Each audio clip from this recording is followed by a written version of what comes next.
Welcome, deep divers. Have you ever paused mid-scroll or maybe mid-read, mid-watch and felt that kind of insistent pull, between what feels just completely undeniably real and what, intellectually is actually a carefully constructed story? Yeah, that line. That ever-blurring line between, let's say, authenticity and artifice in the stories we're taking in every single day. It's a huge question, really central now. It is. And it's precisely what we're here to unpack today.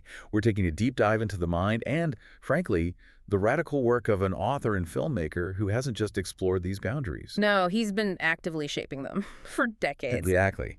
David Shields. He's a true provocateur, a relentless innovator, someone whose ideas have genuinely reshaped how we think about storytelling in the 21st century. And that's the perfect way to frame it, because Shields isn't just, watching these big shifts happen from the sidelines. Not at all. He's a fervent, almost you could say, evangelical advocate for totally new forms of expression. He believes they're absolutely essential. Essential for what exactly? Essential to reflect our contemporary experience, the way we interact with information now, with narrative, with reality itself. His work, it really challenges our deepest ideas about genre, about authorship, even about truth in art. Right. He pushes us to question basically everything we thought we knew about how stories get told and how we receive them. He really does. So our mission today is pretty clear. We're going to try and understand Shields' fascinating evolution as an artist. We'll trace his journey from, say, his early, more traditional fiction, right up to his groundbreaking and, often polarizing manifesto, Reality Hunger. That book made waves, big waves. Definitely. We'll look at how his radical ideas sparked both, passionate praise and it's been pretty serious controversy. And ultimately how they've profoundly influenced modern literature, documentary, film, and maybe even the way you approach the huge tapestry of stories you encounter every day. Yeah, it connects directly. We're going to explore why his work feels so urgent, so relevant, especially now, in an age where those lines between fact and fabrication, between the authentic and the, curated, just seem thinner than ever. More permeable, yeah. Exactly.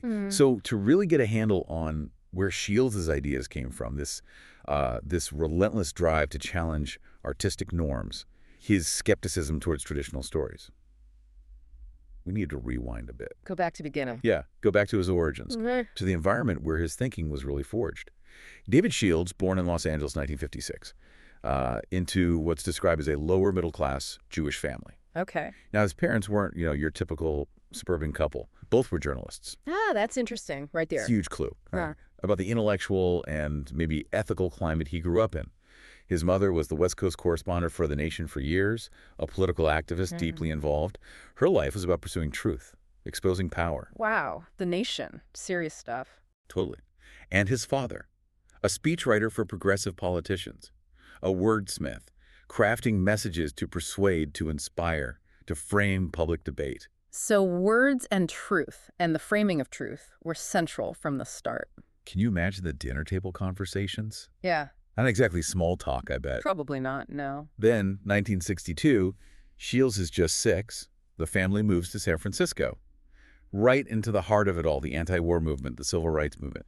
Very politically charged atmosphere. Right, in the thick of things. And they weren't just observers. His parents were deeply involved. They often opened their home, offered it as a shelter, a safe haven for people involved in the movements. Really walking the walk. Absolutely. So this wasn't just childhood. It was like an immersion course in social justice and critical thinking and, taking apart dominant narratives. Yeah. Constantly engaging with big issues. So growing up around journalists, activists, Yeah. people always questioning, investigating. It had to instill a critical perspective, right? On truth itself, how stories are built, the power dynamics behind them, how they get shaped and consumed. You can absolutely see the seeds there.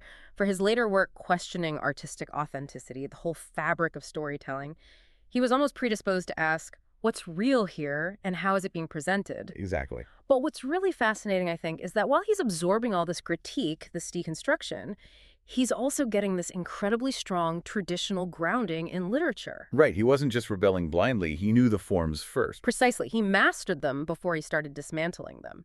So after that upbringing, he goes to Brown University, graduates Phi Beta Kappa, magna cum laude, 1978, BA with honors in British and American literature. Okay, so seriously rigorous academic background, deep dive into the canon. Definitely shows high intelligence, but also, a serious engagement with established literary traditions. And then he goes on to get an MFA Honors in Fiction from the Iowa Writers Workshop in 1980. Iowa. Wow, that's like the pinnacle of traditional literary training. Exactly. So before he's tearing down genre walls, before the radical experiments, he was educated inside those walls, learned the rules, the mechanics from the inside out. Which makes his later critiques even more powerful, right? Yeah. Because they come from this place of deep understanding. Absolutely. He knew exactly what he was taking apart and why he felt he needed to. It wasn't naive rejection. And it's that combination, isn't it, that critical activist background plus the rigorous traditional education that makes his early career so interesting to track. Yeah, you see the shift starting. His first steps are pretty conventional. Debut novel, Heroes, 1984, about a sports writer, college basketball player. Fairly standard premise, right? Sounds like it, yeah. But then, just 5 years later, 1989, Knopf publishes his second novel, Dead Languages. And this one's different, semi-autobiographical, about his own experience growing up with a severe stutter. Ah, getting more personal, closer to home. And here's where it gets really interesting. The sources say, while it was still technically fiction, it used significantly larger shards of reality than the first book. Shards of reality. I like that phrasing. It's good, isn't it? And it really marks that initial phase of his shift toward nonfiction. Hints of the collage, the anti-novel stuff to come. He's pushing at the edges of fiction. It's leading real life into the narrative. Exactly. Seeing how much reality the form could hold. He continued this with Handbook for Drowning in '92, a novel and stories, still experimenting with structure, fragmenting things. Like the traditional container wasn't quite big enough anymore for what he wanted to explore. Perfectly put. He was testing the structural integrity of fiction itself. And if you connect that to the bigger picture, this wasn't just, his artistic journey. It was a signal, a kind of harbinger of the genre bending that would really define his later stuff. So when did it really crystallize? When did that evolution become something properly groundbreaking? I'd say the pivotal moment was 1996. Publication of Remote. Reflections on life in the shadow of celebrity. Okay, Remote. This was Shields' first explicitly literary collage. A.O. Scott, I think it was in Newsday, called it one of the definitive texts of the 1990s, a trim, elegant, nonfiction answer to Infinite Jest. Wow, comparing it to Infinite Jest, that's serious praise. It is, because Remote isn't a linear story, it's a mosaic. Observations, anecdotes, quotes, reflections, all circling around celebrity culture, its distorting influence. So the coherence comes from the theme, the collection, not a plot. Exactly. Like a curated exhibition in book form. Yeah. And this book, it wasn't just a personal win for Shields. It cemented his reputation as a pioneer of collage. And crucially, it laid the groundwork, intellectually and stylistically, for the even more radical ideas in his most famous work later on. Manifesto. Manifesto. Remote showed he wasn't just writing about reality, he was starting to use reality itself fragmented, sampled as his main artistic medium, building his case piece by piece. And it feels like all those threads we talked about, the journalism background, the activism, the traditional education, those early experiments, it all just had to converge, didn't it? Seems inevitable looking back. Converging towards that seismic event, reality hunger. A manifesto, published by Knopf in 2010. And this wasn't just, a discussion. It was a declaration, a challenge. A call to arms, really. Absolutely. A provocation aimed right at the heart of contemporary art and literature. Alyssa Chappelle in Vanity Fair nailed it, didn't she? She called it a rousing call to arms for all artists to reject the laws governing appropriation, obliterate the boundaries between fiction and nonfiction, and give rise to a new modern form for a new century. I mean, talk about making a statement. It was like an artistic bomb dropped onto the scenes. And it had legs. Lynn Hub later called it one of the 100 most important books of the 2010s. It genuinely shaped the decade. So what does this mean for us? As readers, as consumers of art? It means we're dealing with a text that tried to redefine the whole game. And it sparked this huge, necessary conversation about what art is, what it could be. Yeah, it fundamentally changes how you might approach the stuff you read or watch, doesn't it? Absolutely. And reality hunger isn't just about an idea. The book itself is the idea in action. It embodies its own argument. How so? Well, Shields' core concept, the reality hunger itself, comes from his observation of our culture, increasingly fragmented, right? Definitely. And he sees people having this growing hunger for doses of real life injected into the art they experience. We crave authenticity, even mediated authenticity. Like on social media, reality TV. Exactly. And he argued traditional genres, especially realist fiction, just weren't cutting it anymore. They hadn't changed much in centuries, he felt. They were trying to capture reality with outdated tools, failing to mirror the complexity, the disjointedness of modern life. So the form itself needed an update. That was his argument. And the book's structure is that update. It's not a linear argument. It's 618 numbered passages, 26 chapters. And here's the kicker. Yeah. Roughly half the words in the book are from other sources, not Shields himself. Half. Wow, that's not just influence. That's Full-on appropriation as method. And the attributions? Apparently Random House lawyers insisted, so they're stuck in a fine print appendix at the end. But Shields didn't want them there. No. He actually encouraged readers to cut those pages out. To preserve the disorienting effect, he said. Force you to engage with the ideas regardless of who first wrote them. That's incredibly bold. It's him demonstrating his whole artistic philosophy, his ars poetica, right there on the page. Precisely. Challenging the very act of reading, questioning originality itself. Okay, let's dive into the themes, because that's where it gets really uncomfortable for some, but maybe liberating for others. Starting with the big one, appropriation and, plagiarism. The P word. The P word. Yeah. He argues plagiarism has always been part of art, that the stigma is pretty recent, mostly tied to copyright law, not some inherent moral wrong. Right, a legal construct more than an artistic one in his view. And he doesn't just tolerate appropriation, he encourages it. Wholesale appropriation, he says. Reality-based art hijacks its material and doesn't apologize. Strong words. But it's nuanced, isn't it? He's not saying just steal stuff. No, not quite. It's more about recontextualizing, representing existing material to create something new, like a DJ sampling a beat. Yeah, the hip-hop analogy is key. He has a whole chapter on it. Right. Sampling, remixing, foundational to hip-hop. He holds that up as a model for literature. What's celebrated in music, taking existing sounds, transforming them. Why not in writing? Seeing the world's cultural output as this giant shared resource pool. Exactly. Not just static, copyrighted things, but dynamic material for artists to reconfigure, to spark new meaning. So it makes you think, right? In our remix culture online, sharing memes, snippets, are we all kind of living this already? Maybe informally, yeah. Is Shields just making formal art catch up to how we actually engage with information now? He's asking us to update our definition of originality. And building on that, challenging authorship, he takes aim at the wall between memoir and fiction. Ah, yeah, that divide. He says it's mostly imaginary. Which is pretty provocative. His logic is based on how both forms actually work. Fiction writers. They pull constantly from their own lives, memories, observations. Sure, right, what do you know? And memoirists. They aim for accuracy, sure, but they rely on memory. And memory, Shields says flatly, does not necessarily reflect the truth of what occurred. So the act of remembering itself is a kind of fictionalizing. That's his point, leading to that killer quote. Anything processed by memory is fiction. The moment you recall, shape, and narrate an experience, it's transformed. It becomes an interpretation. So the value of a memoir shouldn't just be about strict factual accuracy. That's what he argues. It's a fascinating thought experiment. Think about family stories, how much reconstruction goes on there. All the time. And he famously brings up James Frey.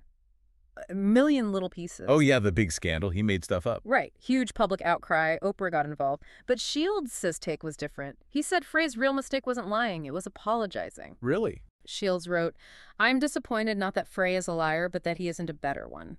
He thought Frey should own the artistic license. Said something like, "Everyone who writes about himself is a liar. I created someone better than me." Wow. Yeah. That's quite a stance. It's not about endorsing deception. It's about making us think critically. What is truth in a personal story?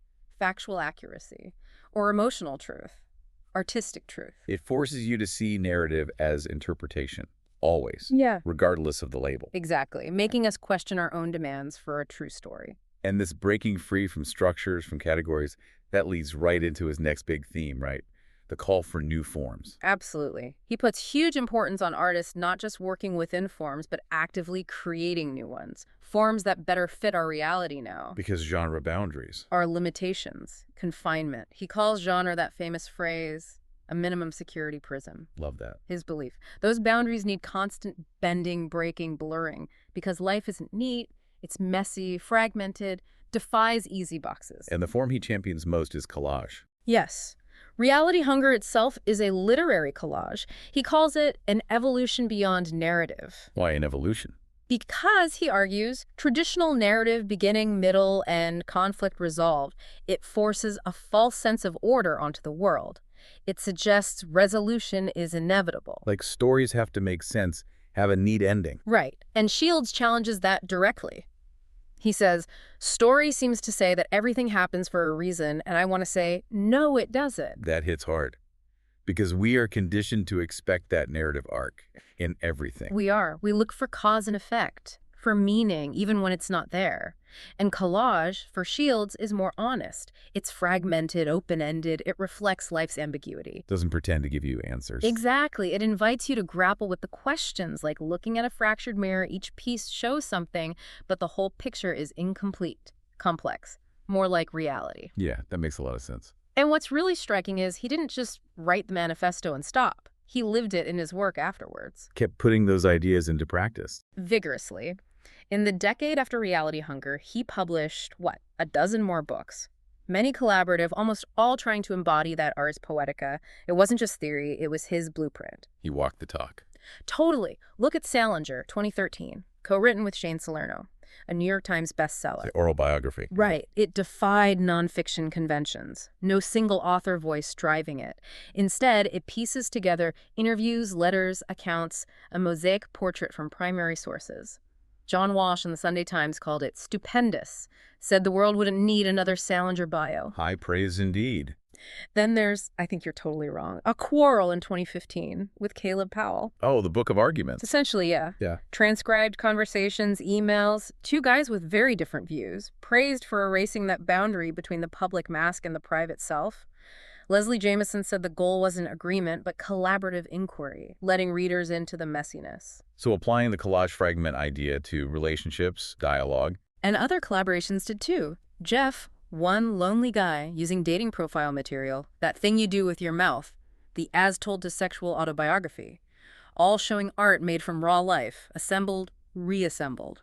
And it's fascinating how he uses that method, not just for personal stuff, but to take apart bigger societal narratives, powerful institutions even. Like with War is Beautiful. Exactly. 2015, that book on New York Times war photography, not just showing photos, but deconstructing them. Showing how aesthetically pleasing images of conflict could. Glamorizing, right? Manipulate perception. He sampled and remixed the Times' own images to reveal this hidden narrative about media, beauty, and power. Using their own material against them in a way. Critically. And then Nobody Hates Trump More Than Trump in 2018. Again, a mosaic of quotes, observations, a found object psychological portrait. Applying his methods to contemporary politics. Shows his ideas aren't just, academic exercises. They're potent tools for critically analyzing media, power, the stories shaping our world, peeling back the layers. And that commitment to deconstruction, montage, reality-based art. It led him quite naturally into documentary film, didn't it? Seems like a logical next step. A powerful extension of the collage style. His 2019 film, Lynch. A history. That was a major shift. He wrote, produced, directed. About Marshawn Lynch, the football player. Yes, but specifically about Lynch's use of silence, echo, mimicry as forms of resistance in the sports world. And the film itself uses montage. Found footage, interviews, juxtapositions, nonlinear. Just like his book. So the form mirrored the subject. Beautifully. Wow. And it was critically acclaimed. Premiered at Seattle Film Fest, awards at IDFA, Amsterdam, Golden Sunbreak win. People really responded to it. They did. Hwasu and The New Yorker called it the culmination of Shields' career, the ultimate expression of his vision across media. He's still going. Oh, yeah. So. Upcoming 2024 film and book, How We Got Here, sounds typically audacious, drawing lines between Melville, Nietzsche, Alan Bloom, Hujek, and Steve Bannon. Wow. The constellation. Right. Forcing us to see unexpected connections shaping our present. Shows the intellectual daring, the breadth of his reality-based art. Always pushing, connecting disparate things to find new, maybe uncomfortable insights. Okay, so back to Reality Hunger. As you'd expect, a manifesto that bold, that boundary-breaking. It didn't land quietly. No, definitely stirred the pot. Lots of debate, controversy right from the start. Absolutely. On one side, huge praise. People felt he was articulating something they already felt. Chuck Klosterman tweeted it might be the most intense, thought-accelerating book of the last 10 years. High praise from Klosterman. And Lucy Sante in the NYT Book Review said it urgently and succinctly addresses matters that have been in the air. She even predicted his book heralded the dominant modes to come, a paradigm shift. Seeing it as the future. But not everyone was buying it. Or maybe they felt he went too far. Understandable resistance. The book provoked substantial controversy, especially around his death of the novel claims. Yeah, novelists weren't thrilled about that. Understandably. Yeah. And his advocacy of appropriation, or artistic plagiarism, as critics saw it. James Wood in The New Yorker called it highly problematic. What was his main issue? Wood felt Shields promoted reality over narrative without really examining what reality meant. Too simplistic, maybe. He worried that devaluing narrative meant losing the tools we use to make sense of things, find meaning. A valid concern, perhaps.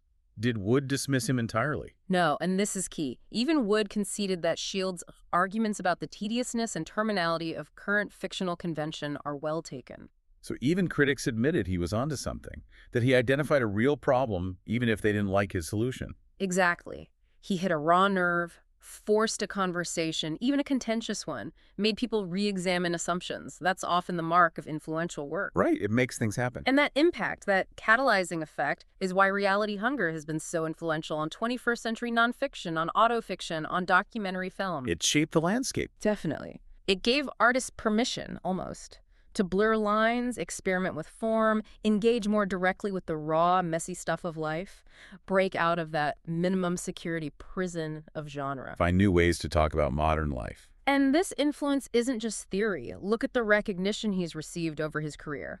Beyond Reality Hunger Buzz, Guggenheim Fellowship, 2 NEAs, the P.N. Rebson Award, NYFA Fellowship. Serious accolades. Plus the Film Awards for Lynch. His books hitting the New York Times bestseller list. The thing about life is that one day you'll be dead, Salinger. Shows critical and popular appeal. Black Planet was a finalist for the National Book Critics Circle Award and PEN USA. So a consistent body of recognized work. Absolutely. It shows that even when he's controversial, pushing boundaries, making people uncomfortable, Shields is a major force, constantly pushing the envelope of what art can be and getting recognized for it. So wrapping this up, what does it all mean for us deep divers navigating our own lives? Yeah. Lives full of mediated reality. David Shields really emerges as this relentless innovator, right? A fearless provocateur, someone who makes us rethink storytelling, rethink authenticity in art. From that start in journalism and activism, Through mastering traditional forms. to radically embracing collage and appropriation. He just consistently challenged the status quo, refused conventional boundaries. His impact on how we think about narrative, truth, genre in books. In film, it's undeniable. He influenced everything from nonfiction structure to documentary ethos. And he reminds us that the art we consume, it's never just a simple mirror of reality. It's always a construction, an interpretation, a choice. And maybe as we finish, it's worth thinking about this. In our age of deepfakes, curated online lives, this overwhelming flood of information, Shields' reality hunger feels more urgent than ever. More relevant now than in 2010, perhaps. Why possibly? His call to question, deconstruct, seek new forms of truth and expression, it feels vital. He forces us to be active engagers, not just passive consumers. So the final thought for everyone listening. With Shields' ideas swirling around, how do you figure out what's authentic in the art and info you take in daily? And maybe what new forms, what new artistic answers might emerge as our collective hunger for reality keeps evolving in this really complex century? It's a big question. It is. And it's one Shields' work absolutely compels us to confront. It's only going to become more important as we go forward.